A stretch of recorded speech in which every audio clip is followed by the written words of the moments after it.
सावा। तो बच्चों, बहुत सही वीडियो आपने स्टार्ट कर दी है आज। जितने भी बच्चे अपनी स्क्रीन्स पे वीडियो देख रहे हैं ना, उनको पहली बात तो यही कहना चाहूँगा कि अपने पेरेंट्स को भी साथ में बिठा लो, क्योंकि ये वो वाली वीडियो है जिसको देखने के बाद आप जो अपना पैशन फॉलो कर रहे हो ना, वो करने देंगे, वो मना नहीं करेंगे, वो क्वेश्चन नहीं पूछेंगे, क्योंकि मैं अपनी कहानी बताऊंगा तो समझ ही जाएंगे। यार मैंने बहुत मेहनत की है। मैं तो ना रेलवे स्टेशन पे सोया हूँ भाई, रूखी सूखी रोटी खाई है मैं पीने को पानी नहीं, खाने को खाना नहीं था यार, बहुत पसीने बहाए, बहुत पापड़ बेले। सबको यही सुनना होता है कि यार जब तक मोटिवेशन नहीं है ना भाई कहानी के अंदर, जब तक वो स्पार्क नहीं है कि मेहनत हुई है, अरे अरे रगड़ी जाए आदमी, तब तक तो लोगों को मजा ही नहीं आता कि मौज ही नहीं हुई यार। तो मेहनत तो देखो बहुत मेहनत की है, सबको ये सुनना है। लेकिन अगर मैं आपको बोलूं कि बॉस मैंने तो मेहनत की ही नहीं, मैं तो मजा करिया, फुल मौज मस्ती के साथ काम किया, डट के खाता था, हलवा खाता था, दूध पीता था केसर का, और उसके साथ काम करके डट के नींद लेता था। मैं वो आदमी हूं जो काम करने निकला था और छुट्टी पे निकल गया एक बहुत बड़े वैकेशन के ऊपर। तो विश्वास करोगे? नहीं, क्योंकि सबको तो यार वो मेहनत ही चाहिए ना, सबको पसीना बहाना ही चाहिए, सबको चाहिए कि यार कितनी मेहनत की इस इंसान ने, कितना लग गया ये उस काम के पीछे। हम वीडियो देखते हैं, कोटेशंस पढ़ते हैं, मोटिवेशनल स्पीकर को सुनते हैं, तो यार एक चीज तो अपने को चाहिए कि भाई मेहनत करी कि नहीं करी, मेहनत चीज है। तो सबसे पहले यही अनलर्न करना पड़ेगा कि कुछ भी हासिल करने के लिए ना, ये जो सबने हवा बना के रखा है ना कि यार बहुत मेहनत करनी पड़े, मैं वो इंसान हूं, मैं कह रहा हूं मेहनत नहीं करनी है, मौज करना है, मस्ती करनी है। 2018 जब मेरी कॉलेज वाले सब हो गई थी, पढ़ाई भी पूरी निबड़ गई, तो मेरे को वीडियोस बनाने का बहुत शौक था। Film making, lighting, acting, cinematography, dialogues लिखना, ये पैशन था मेरा, जुनून था। स्कूल में जब इस तरीके के फंक्शंस होते थे ना, तो टीचर्स ले बैक होके कहते थे यार प्रतीक का तो नाम लिखा हुआ ही है, वो तो जाके कुछ ना कुछ बोलेगा ही, बाकी कौन कौन हाथ खड़ा कर रहा है वो बताओ। डांस में, सिंगिंग में, हर चीज में, कोई भी चीज हो प्रतीक तो जाएगा ही। उस वाले इन्वायरमेंट से निकल के मैं तो जिंदगी में आ गया भाई साहब, और पता लगा अब तो नौकरी करनी पड़ेगी, अब तो वो बैग लेके जाना पड़ेगा अपने को, तो अपने को जाके बॉस की डांट भी सुननी पड़ेगी। मैं तो अपनी पूरी जिंदगी सामने देख रहा था, मुझे लगा यार ये तो अपने से नहीं होगा, इसके लिए तो अपन बने ही नहीं है। अच्छे अच्छे ऑफर्स आ रहे थे, पैसे कमाने के ऑफर्स आ रहे थे, पर क्योंकि मैं वीडियोस बना चुका था उस टाइम तक, 10-12 वीडियोस बन गई थी। लेकिन यार वीडियोस का भी वही है यार, जब तक 10-12 लाइक आते हैं और 22 व्यूज आते हैं, तब तक घर वाले भी गिनार नहीं गालते हैं यार गैलायो है।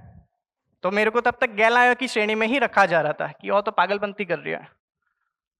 तो एक दिन मैंने अपने पेरेंट्स को बिठाया और मैंने कहा देखो मैं सच में ये करना चाहता हूँ, ये मेरा जुनून है, प्लीज मुझे करने दो। और मैं ये बात मानता हूँ कि जब हम सच्ची निष्ठा से कुछ बोलते हैं ना, जब आपका पैशन जो होता है, ये जो बच्चों पैशन वर्ड है ना, जब हम अपने पैशन के बारे में बात करते हैं ना, हमारी आंखों में वो चमक आती है। और जिन्होंने आपको पोतड़े में हकते हुए देखा है ना, वो जब आपको पैशन की बात करते हुए सुनते हो, उनकी आंखों में चमक दिख जाती है। यार बच्चे की आंखों में चमक है, शायद मेरे पेरेंट्स ने उस दिन वो चमक देख ली। मैंने कहा मुझे 1 साल दे दो, तो उन्होंने कहा ठीक है तुझे करना है जो कर। रिस्ट्रिक्शन तो पहले भी नहीं थे, मना तो पहले भी कोई नहीं कर रहा था, लेकिन उस दिन मेरे को छुट्टा सांड बना दिया था ना, करना जी को कर। मैंने कहा ठीक है यार। लेकिन जब जिम्मेदारी आ जाती है ना कि अब आपको छक्का मारने के लिए बैट पकड़ा दिया गया है, अभी रेलगाड़ी आपको चलानी है, देखो अभी गाड़ी आपके हाथ में है, अभी आप फाड़ के आ गए हो कमरे में, अब आप अपने कमरे में आके बैठ गए हो। मैंने मेहनत करनी शुरू कर दी, मैंने वीडियोस के ऊपर और मेहनत करनी शुरू कर दी। फिर मैंने सोचा कि यार दिल्ली वाले अपनी कहानियां कह रहे हैं, बंबई वाले अपनी कहानियां कर रहे हैं, यार हम मारवाड़ी लोग अपनी कहानी कब कहेंगे? मैं तो मारवाड़ी में बनाऊंगा। और मैंने एक वीडियो मारवाड़ी में बना दी। 6 मई 2018 को मैंने अपने पेरेंट्स को बिठाया, कहा था कि प्लीज़ मुझे ये काम करने दो। 7 जून को मेरा बर्थडे था, 1 महीने बाद मेरी एक मारवाड़ी वीडियो के ऊपर 5 मिलियन व्यूज़ आ गए, और 7 जून को मैं एक लाखों का चेक हाथ में लेके बैठा था अपने पेरेंट्स के सामने। उसके बाद मैंने कह दिया कि जो मेरी दूसरी क्लास के बच्चे, जो दूसरे लोग अभी तक करने की कोशिश कर रहे हैं ना, उससे ज़्यादा अमाउंट तो मैंने आपके सामने ला के रख दिया है। और हमारे मारवाड़ी परिवार में कही है कि टाबर पया लेना आ जा और पचा तने करना जी को कर। तो उन टाइम पे आ गया भाई, कि घर में पे आ गया, मोरे घर में बस हीरो बन गया उन दिन। दाल पे तो हमारा हीरो खाया, दूध पी, नींद ले ली डटने। तो मजा उन दिन चलू ही गया। तो उस दिन से मैंने मौज मस्ती करनी शुरू कर दी। मैं अपनी वीडियोस बना ही रहा था, लेकिन वो इंसान कभी नहीं था जो पैसों के लिए काम करे। मेरे पास अच्छे अच्छे ऑफर्स आते थे कि आपको यहाँ पे जाके वीडियो बनाना है, आपको हमारी वीडियो बनानी है। और हम तो मौजी आदमी हैं, अपने को वाइब चेक नहीं मिलता ना कि यार आदमी से बात करने में मजा आ रहा है कि नहीं आ रहा, नहीं आता, अपन काम नहीं करते। तो इस तरीके से काम चल रहा था। एक दिन मेरे घर पे एक साहब आए, उनको कह लीजिए भाषा। तो मेरा घर ढूंढते ढूंढते मेरे पास आए थे, और मेरे पेरेंट्स भी वहीं पे थे। वो आके बैठे और वो मेरे फ़ैन थे। और उस समय तक एक ये मजमा हो गया था कि हाँ छोटूरा फैन है, नैना छोटूरा फैन है आवे, तो छोटूरा फैन आवे मोने चाय बनानी पड़े। तो मेरे भाई साहब चाय बनाने के लिए गए हुए थे, मेरे पेरेंट्स बैठे थे, और एक बुजुर्ग 60-70 साल का आदमी मेरा फैन। मैं कौन, 21 साल का लड़का मेरा फैन। तो वो घर में आए और वो बोल नहीं पा रहे थे। उनके साथ में 2-3 जने और थे, उनको थ्रोट कैंसर था और इस वजह से वो बोल नहीं पा रहे थे, और वो आखिरी स्टेज पे थे। उनके घर वालों ने कहा कि ये मोबाइल वोबाइल इन सब से दूर रहते थे। कहीं से आपकी वीडियोस के बारे में इनको पता लगा, इन्होंने आपके पीछे मोबाइल खरीदा और हॉस्पिटल में आप ही की वीडियोस देखा करते थे ये। और ये जब बातें वो बोल रहे हैं ना उनके परिवार वाले, तब मैं उस व्यक्ति की आंखें पढ़ रहा हूँ कि वो काफ़ी कुछ बताना चाह रहे हैं, बोलना चाह रहे हैं, और उनको लग रहा था कि ये मीटिंग जल्दी खत्म हो जाएगी। मैंने उस दिन उनकी आंखों की चमक पड़ी और मैंने कहा कि मैं आपको आश्वस्त करता हूँ, मैं आपके घर आता रहूँगा। वो बोल नहीं पाते थे, लेकिन फिर भी मैं उनके घर जाता था, उनके पास बैठता था ना, तो वो लिख लिख कर, कॉपी पर लिख लिख कर मुझे अपनी बातें बताते थे कि तू इन माते वीडियो बना, तू एडी वीडियो बना। आइडियाज देते थे मेरे को, अपनी जिंदगी की कहानी और किस्से सुनाया करते थे। उस दिन तक मुझे पता नहीं था, लेकिन उस दिन मुझे पता लगा कि मेरी जिंदगी में सबसे वैल्यूएबल करेंसी मेरे लिए एक ही थी, वो है किस्सा। किस्से से इंपॉर्टेंट करेंसी मेरे लिए कुछ नहीं थी। उस दिन उन्होंने जब किस्सा लिख लिख के कॉपी बताया ना, तो उस कॉपी पे लिखी हुई चीजों से ज्यादा कीमती मेरे लिए जिंदगी में और कुछ नहीं था। मैंने उस दिन ठान ली कि अब तो मैं सिर्फ किस्सों के लिए काम करूंगा। मैं 1 महीने तक उनके घर पे लगातार कई बार गया, अलग अलग मौक़ों पर गया, बिन बात गया। कई बार ऐसा होता था कि दूसरी जगह पर एक बहुत बड़ा लाइट एंड साउंड का इवेंट हो रहा है, शो हो रहा है, पैसे मिल रहे हैं, लेकिन मैंने कहा मैं तो भासारे घर जा रही हूँ। मन ही नहीं होता था उस चकाचौंध में जाने का, क्योंकि यार बहुत पैसों के लिए थोड़ी ना आए थे यहाँ पे, अपन तो किस्सों के लिए आए थे। मैं उनके घर पे जाके उनके पास बैठ के उनकी कहानियाँ सुनता था। 1 महीने से ज़्यादा भाषा रहे नहीं ज़िंदगी में। 1 महीना मेरे को कुछ सिखाने के लिए वो आए थे और चले गए। वो दिन है और आज का दिन है, मैं सिर्फ किस्सों के लिए काम कर रहा हूँ। खैर कहानी आगे बढ़ी, और आगे बढ़ते बढ़ते काफ़ी काम होता रहा, काफ़ी चर्चा होती रही, प्रगति होती रही, प्रसिद्धि होती रही। जितने लोग मारवाड़ी में वीडियोस बनाना चाहते हैं ना, वो उस समय नहीं चाह रहे थे। उस समय मुझे खींचा जा रहा था कि हिंदी में बना, एक ही गहलाएँ करें। मेरी वीडियोस बनाने के बाद बाकी लोगों के अंदर भी एक स्पार्क आ गया कि हाँ, मारवाड़ी के अंदर भी वीडियोस बन सकती है। बाकी लोग भी बनाने लग गए हैं। आज के दिन में मारवाड़ी का कंटेंट क्रिएशन 1000 करोड़ से ऊपर का हो गया है। लेकिन मुझे तब भी फ़र्क नहीं पड़ रहा है, क्योंकि मैं तो किस्सों वाला आदमी हूँ, मेरे लिए तो किस्सा इंपॉर्टेंट है। तो जितने भी बच्चे जो मेरी उम्र के हैं ना, क्योंकि देखो मैं तो 25 साल का हो गया हूँ। अलग बात है हमारी माँ मैंने पकड़ने पना दिया, तो ना मैरिड ना हूँ, पनीज गया हूँ, लेकिन 25 साल रहा हूँ। लेकिन आज भी किस्सा बहुत इंपॉर्टेंट है, क्योंकि मैं तो कहानीकार हूँ।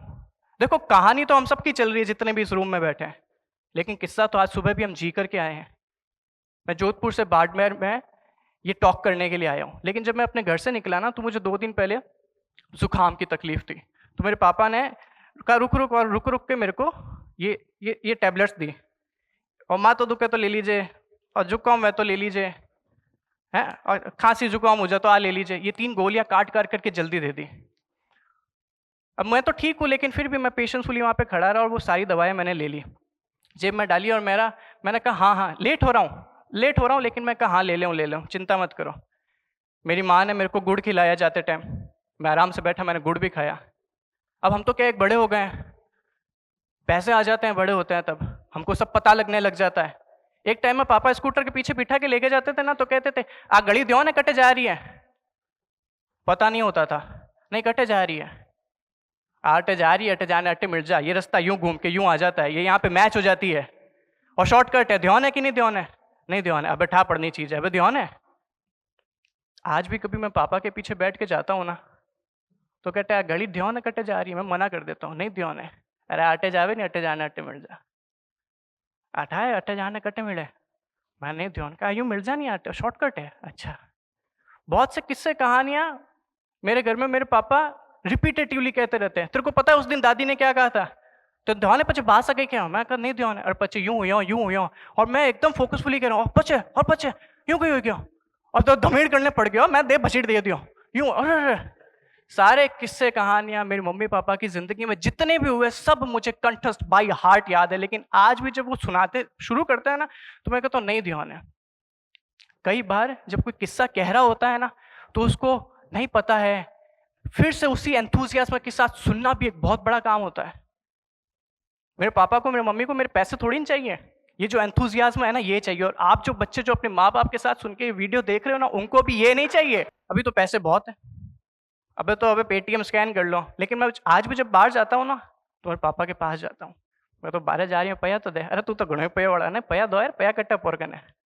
तो मैं आज भी जब घर से बाहर निकलता हूँ ना मेरे पापा मेरे को पैसे देते हैं, ए 500 ले ले, ए 100 ले ले, और ए खुला ले ले, ए देखो ए 20 रुपया, ए 10 रुपये, ये खुला रुपये भी मेरे पापा बाहर जाता हूँ ना तो मैं जाके उनसे मांगता हूँ। तो बच्चों जब बड़े हो जाओ और जब पैसे आ जाए ना तो माँ बाप के पास जाके पैसे मांगना कि पया को नहीं पया तो दो, वो आदतें कभी छोड़ना नहीं जो बचपन में किया करते थे लेकिन अब तो बड़े हो गए तो छोड़ दिया। अगर आपके अंदर पैशन है कोई चीज़ अचीव करने का, कोई एग्जाम क्रैक करने का, आगे बढ़ने का, तरक्की करने का, और आज अगर अपने पेरेंट्स के साथ बैठ के वीडियो देख रहे हो ना तो आपकी आंखों के अंदर वो स्पार्क आएगा और आपके माँ बाप वो पहचान लेंगे। मेरी मम्मी जो है ना वो मारवाड़ी तो बोलती हैं लेकिन वो शेखावटी भी बोलती है, कोचामन के अंदर पैदा हुई थी वो, तो घर के अंदर वो शेखावटी भाषा के अंदर बातें करती रहती थी, मुझे आती नहीं थी। लेकिन जो वो बोलती थी ना तो उनकी आंखों के अंदर एक स्पार्क आता था, एक चमक आती थी, गांव की वो जो बातें थी ना वो किया करती थी। तो मैंने मेरी मम्मी को कन्विंस किया कि देखो आप मेरी वीडियो तो बनाते हो, मेरे साथ काम करते हो, मैं आपके लिए वीडियो बनाऊंगा, मैं आपका चैनल बना रहा हूँ। कहा ठीक है, तो मैंने उनका चैनल बना दिया बुआजी मारवाड़ी, और मैं उनकी वीडियोस रिकॉर्ड कर रहा हूँ, रसोई में जा रही है तो रिकॉर्ड कर रहा हूँ, कमरे में जा रही है रिकॉर्ड कर रहा हूँ, मेरे को गालियां दे रही है तब भी रिकॉर्ड कर रहा हूँ। और मैंने ये काम किया 90 दिन तक। आज बुआजी मारवाड़ी के 50,000 फॉलोअर्स कंप्लीट हो गए। तो जब पेरेंट्स बच्चों का स्पार्क देख लेना तो बच्चों की भी यही जिम्मेदारी बनती है कि एक समय के बाद अपने पेरेंट्स के आंखों का स्पार्क देख ले। तो बेट ये बात असल में आई जाए कि जी क्यों करे चमक है नहीं उन वास्ते काम करो और किस्सों रे वास्ते काम करो, क्योंकि देखो कहानियों में तो हम सब जी रहे हैं लेकिन किस्सा तो आज सुबह भी करके आए, तो उस किस्सों को अहमियत दो। बाकी कितने भी लोग जो आपकी जिंदगी में आए और जाए लेकिन सबसे पक्का वाला दोस्त अपने पेरेंट्स को बनाना। अपने आपके जो माँ डैडी है ना उन्होंने आपको पोतड़े में हकते हुए देखा है, आपको तो पता ही है, आपकी जिंदगी से रूबरू हुए हैं वो, अच्छा बुरा आपके चेहरे को देख के पहचान जाते हैं कि इसको बुखार है कि इसका पेट दर्द हो रहा है, ये झूठ बोल रहा है स्कूल जाने के लिए कि सचमुच दुख रहा है। तो सबसे पहले दोस्त उनको बनाना है। कोई भी जिंदगी में तकलीफ आए ना तो किसी वीडियो में मोटिवेशन ढूंढने से पहले उनके पास जाके बैठना और बोलना कि आज ये तकलीफ है। जो एडवाइस वो देंगे ना इस दुनिया में कोई दूसरा नहीं देगा। तो सबसे पक्का वाला दोस्त अगर आज आपको बनाना है, अगर आप अपने पेरेंट्स के पास बैठे हो तो उनको हक करके उनको अपना दोस्त बना लेना और फिर अपने पैशन की बात करना। बाकी तो कहिए बेटी आनंद लेता रहो न देता रहो। Thank you so much.